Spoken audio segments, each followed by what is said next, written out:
নাহমাদুহু ওয়া নুসাল্লি আলা রাসূলিল কারীম। একটা জটিল প্রশ্নটা হইল, রাসূলুল্লাহ সাল্লাল্লাহু আলাইহি সাল্লাম তলকিন সম্পর্কে বলছেন, মান কানা আখিরু কালামিহি লা ইলাহা ইল্লাল্লাহ দাখালাল জান্নাহ। যার শেষ কথাটা লা ইলাহা ইল্লাল্লাহ হবে, সে জান্নাতে যাবে। এই কথাটা তো খুব সহজ মনে হইতেছে। আসলেও কি এটা সহজ, না এর জন্য কোনো শর্তাবলী আছে? এটা হইল প্রশ্ন। উত্তর শুনেন। শর্ত আছে, দুইটা শর্ত আছে। প্রথম শর্তটা হইল যে অন্তর হইতে শিরিক কুফর দূর করিয়া পরে কলিমা পড়তে হবে, তখন জান্নাত পাইবে। আর যদি অন্তরে শিরিক কুফর থাকে, তখন আর এই কলিমায় কাজ করবে না, কলিমা পড়ে পড়ে মরলেও জান্নাত পাইবে না। এ বিষয়ে আল্লাহ তাআলা বলছেন, মাই ইয়াকফুর বিত-তাগুত ওয়া ইউমিন বিল্লাহ ফাকাদ ইসতামসাকা বিল উরওয়াতিল উসকা লা ইনফিসামা লাহা। অর্থ হইল যে অন্তর হইতে শিরিক কুফর দূর করবে এবং ঈমান আনবে, সে এরকম রশি ধরল যেটা কোনোদিন ছিঁড়বে না।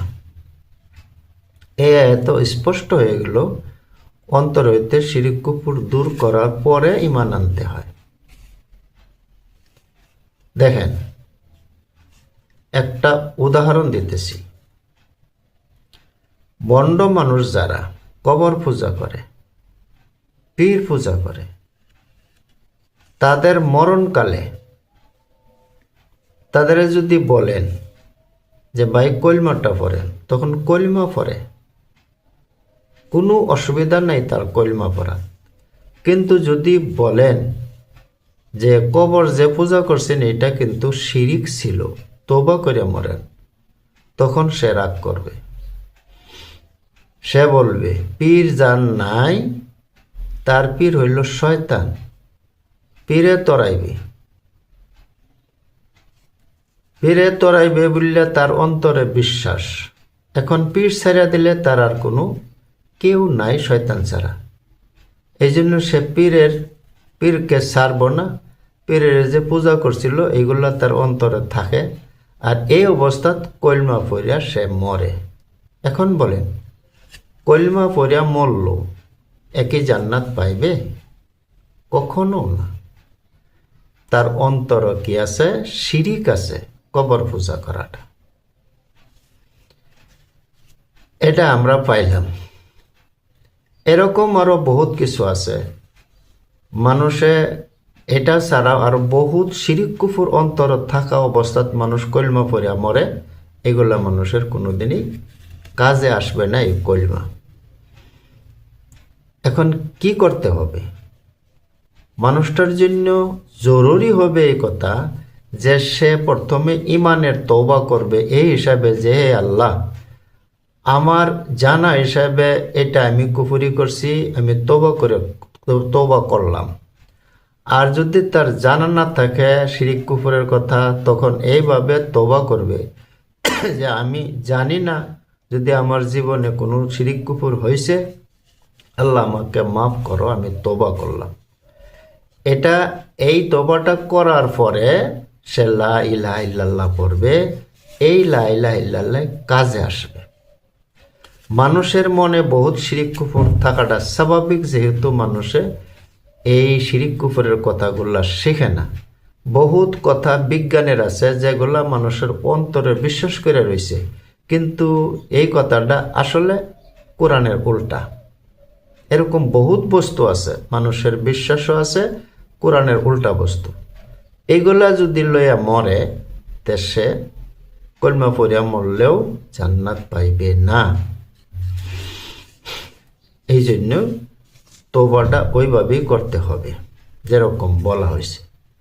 2 নম্বর শর্তটা হইল যে শুধু মুগদা কলিমা পড়িয়া মরলে মানুষ জান্নাত পাইব না।